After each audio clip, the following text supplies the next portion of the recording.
Hello, কি অবস্থা সবার? আশা করি সবাই ভালো আছো। আর একটা ডিভিশন ম্যাচে সবাইকে স্বাগতম। সো এই হচ্ছে আমাদের অপোনেন্ট ডিভিশন একের 3টা সিল লাগানো আছে অ্যান্ড এই হচ্ছে অপোনেন্টের স্কোয়াড। সো বেস্ট 3টা স্ট্রাইকারই ধরা গেলে হইতেছে এর স্কোয়াডে আছে। এর বেঞ্চের প্লেয়ারগুলো মোটামুটি ঠিকঠাকই আছে। সো এর ইতো যেন হইতেছে কোনো সমস্যা না করতে পারে, তাই হইতেছে এইটারে টাইট মার্কিং দিয়ে রাখলাম। ম্যাচ এখানে শুরু হয় অ্যান্ড অপোনেন্ট হইতেছে এখানে মিস্টেক একটা পাস দিয়ে ফেলে অ্যান্ড এখান থেকে হইতেছে আমরা অ্যাটাকে যাওয়ার সুযোগ পাই। সো এমবাপ্পের কাছে বল অ্যান্ড এমবাপ্পে থেকে নেইমার অ্যান্ড আমার কাছে বল আসা মাত্র প্রচুর ল্যাগ করতেছিল, তাই মুখস্থ হইতেছে ডাবল টাচ নিয়ে শুট করে ফেলি। এরপর হইতেছে আমরা কর্নার পেয়ে যাই এন্ড কর্নার থেকে হইতেছে সুন্দর একটা হেড মারে হচ্ছে বাস্তনি, বাট এটা হইতেছে সাইড বারে লাগে, যার ফলে এখানে কিছু হয় না। অপোনেন্ট এখানে বল ক্লিয়ার করলেও হইতেছে বল চলে আসে আমাদের কাছে এন্ড আমরা এখানে হইতেছে অ্যাটাক দেওয়ার সুযোগ পাই। সো নেইমারের কাছে বল এন্ড নেইমার এখানে ডাবল টাচ নিয়ে স্টানিং শট করে, বাট এটা গোলকিপার সেভ করে ফেলে। এরপরে 24-25 মিনিটের দিকে এখানে এমবাপ্পের থেকে সুন্দর একটা চিপ থ্রো এন্ড এখানে মাইকেল ওয়েন বের হয়ে যায় এন্ড এখানে পিছে শুধু দৌড়াইতেছিল বেলেত্তি এন্ড এখানে ফিনিশও করে ফেলে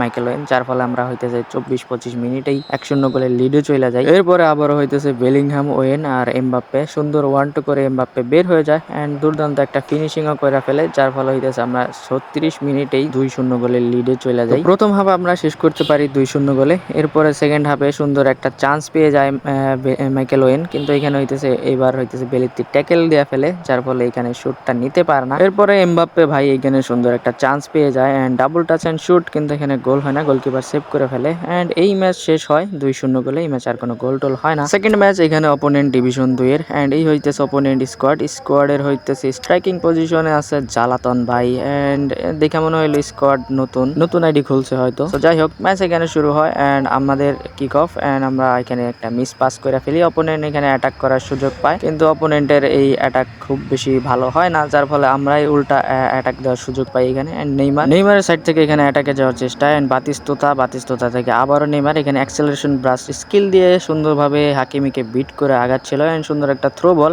এন্ড এইখানে হইতেছে বাতিস্তুতার সুন্দর ক্রস এন্ড ওয়েন এখানে দারুণ একটা হেডিং এ ফিনিশিং করে, যার ফলে আমরা 6 মিনিটেই 1-0 গোলে লিডে যাই। এরপরে আবারও 8-9 মিনিটের দিকে এখানে নেইমার থেকে কিমিকের কাছে পাস এন্ড কিমিকের থ্রো বল, ওয়েন একদম ফাঁকায় দাঁড়াইছিল, সো এখানে ওয়েন আবারও সুন্দর একটা ফিনিশিং করে, যার ফলে আমরা হইতেছে 10 মিনিটেই 2-0 গোলে লিডে যাই। এরপরে অপোনেন্ট এখানে সুন্দর একটা থ্রো বল দেয় এন্ড এখানে তার জলাতান বের হয়ে যায় উইল পাওয়ার যেহেতু, সো আমি ভাবছিলাম গোলই হয়ে যায়, স্টানিং শট নাই, বাট এখানে সেভ করে ফেলে। তো যাই হোক, এরপরে আমাদের ওয়েন ফাঁকার মধ্যে একদম দাঁড়াইছিল এন্ড মিস ট্যাকেল এখানে করে ফেলে এন্ড ওয়েনের দারুণ ফিনিশিং এ আমরা হইতেছে 3-0 গোলের লিডে যাই। এরপরে হইতেছে এই ম্যাচে অপোনেন্ট বের হয়ে যায় আর আমরা এই ম্যাচ জিতে যাই। সো যাই হোক, এই ভিডিও এখানে শেষ করতেছি, দেখা হবে পরবর্তী কোনো ভিডিওতে। ততক্ষণের জন্য ভালো থাকবেন সবাই, সুস্থ থাকবেন। আর ব্যাকগ্রাউন্ডে অনেক পরিমাণ নয়েজ আসছে এই ভিডিওতে, কারণ পাশের এলাকায় মাহফিল হইতেছে আর আমাদের এলাকায় হইতেছে একটা বিয়ে হইতেছে, যেখানে বক্স টক্স বাজে একবারে পুরা উড়াধুরা ড্যান্স চলতেছে। সো যাই হোক, আপনার ভিডিও শেষ করতেছি, দেখা হবে পরবর্তী ভিডিওতে, ততক্ষণের জন্য বাই বাই।